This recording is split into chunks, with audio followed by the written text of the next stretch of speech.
wala lang, para makapagpahinga. Hindi, tsaka yung availability din ng theater. So, we wanted sana syempre magkalapit, kaya lang yung availability. Unfortunately, hindi siya available that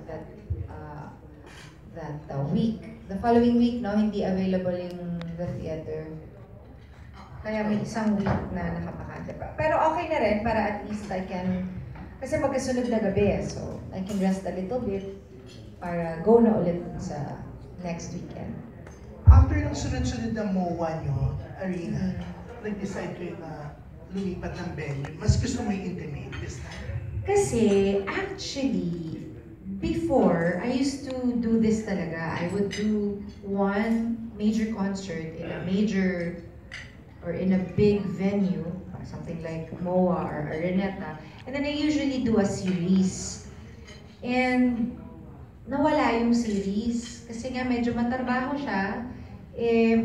During that time, nagsusoap ako kung ano-anong ginagawa ko. So, lagi nakakalimutan kong mag-series. But now that medyo mas may time ako, kasi nga mas gusto kong kumanta ngayon, na-decide namin na gawin na tong series na to. We've been planning this actually for a long time. For a while actually. Ang tagal na tong pinaplano. Never namin nagagawa kasi first, yung venue, kasi we wanted to find a really nice venue na theater talaga. Kasi that's the title, Regina the Theater. So we wanted to find a really nice, a really good theater.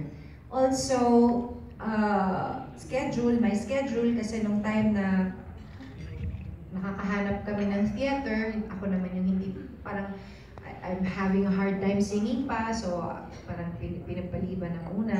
So ngayon, parang naging perfect na lahat yung mga situation.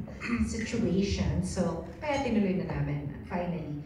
I think last year yata, or 2 years ago, nag-announce ako na I was gonna do this, pero hindi namin natuloy. So finally now, natuloy.